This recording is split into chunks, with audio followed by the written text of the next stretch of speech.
श्री सद्गुरु साईनाथ महाराज की जय. Sri Sai Satcharitra, the wonderful life and teachings of Sri Sai Baba. Chapter 15. Naradiya Kirtan Paddhati, Mr. Cholkar's Sugarless Tea. Two lizards. The readers may remember that mention was made in the 6th chapter regarding the Ram Navami festival in Shirdi, how the festival originated and how in the early years there was great difficulty in getting a good Haridas for doing Kirtan on those occasions, and how Baba permanently entrusted this function, Kirtan, to Das Ganu, and how he has been doing it successfully ever since. Now, in this chapter, we shall describe the manner in which Das Ganu has been doing the Kirtan.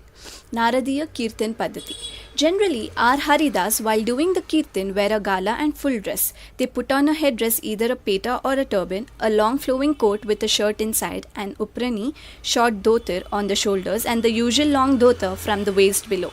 After dressing himself in this fashion for some Kirtan in the Shirdi village, Das Ganu once went to Baba for prostrating before him. Baba asked him, "Well, bridegroom, where are you going dressed so beautifully like this?" "For doing a Kirtan," came the reply.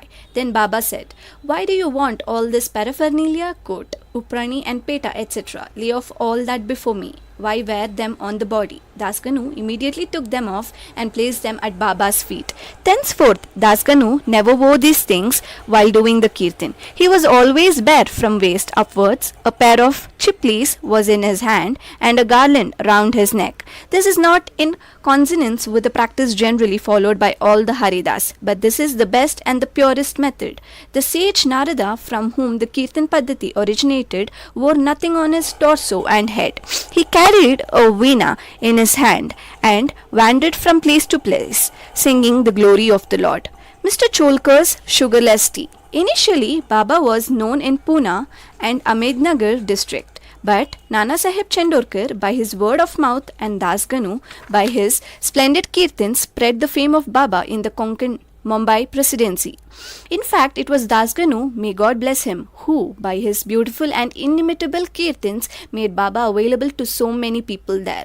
The audience who came to hear the Kirtans have different tastes. Some like the erudition or learning of the Haridas, some is gestures, some is singing, some is wit and humor, some is preliminary dissertation on Vedanta, and some is main theme, and so on.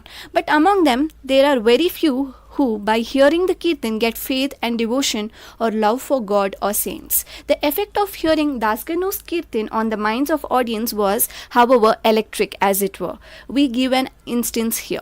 Das Ganu was once doing his Kirtan and singing the glory of Sai Baba in the Kupineshwar temple in Thana.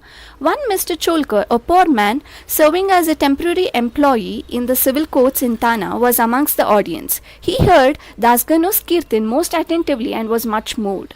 He there and then mentally bowed and vowed to Baba, saying, "Baba, I am a poor man, unable to support my family. If by your grace I pass the departmental examination and get a permanent post, I shall go to Shirdi, fall at your feet and distribute sugar candy in your name." As luck would have it, Mr. Cholkar did pass the examination and did get the permanent post, and now it remained for him to fulfill his vow. The sooner the better. Mr. Cholkar was a poor man with a large family to support, and he could not afford to pay for the expenses of a Shirdi trip. As is well said, one can easily cross over Nani Ghat in Thana district or even the Sahyadri range, but it is very difficult for a poor man to cross the Umbar Ghat, that is the threshold of his house. As Mr. Cholkar was anxious to fulfill his vow as early as possible, he resolved to cut down his expenses and save money. He determined not to use sugar in his diet and began to take his tea without it. After he was able to save money in this way, he came to Shirdi, took Baba's darshan, fell at his feet, offered a coconut, distributed it with a clean conscience along with sugar candy as per his vow, and said to Baba that he was much pleased with his darshan and that his desires were fulfilled that day. Mr. Cholkar was in the masjid with his host Bapu Sahib Jog. When the host and the guest both got up and were about to leave the masjid, Baba spoke to Jog as follows. Give him, your guest, cup of tea fully saturated with sugar. Hearing these significant words, Mr. Cholkar was much moved. He was wonderstruck, his eyes were bedewed with tears, and he fell at Baba's feet again.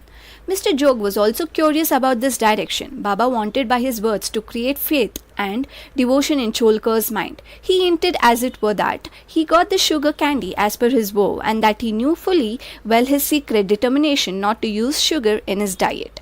Baba meant to say, if you spread your palms with devotion before me, I am immediately with you day and night. Though I am here physically, still I know what you do beyond the seven seas. Go wherever you wish over the wide world. I am with you. My abode is in your heart, and I am within you. Always worship me, who is seated in your heart as well as in the heart of all beings. Blessed and fortunate indeed is he who knows me thus. What a beautiful and important lesson Baba had thus imparted to Mr. Cholkar. Two lizards. Now we close this chapter with the story of two little lizards. Once Baba was sitting in the masjid. A devotee sat in front of him when a lizard ticked.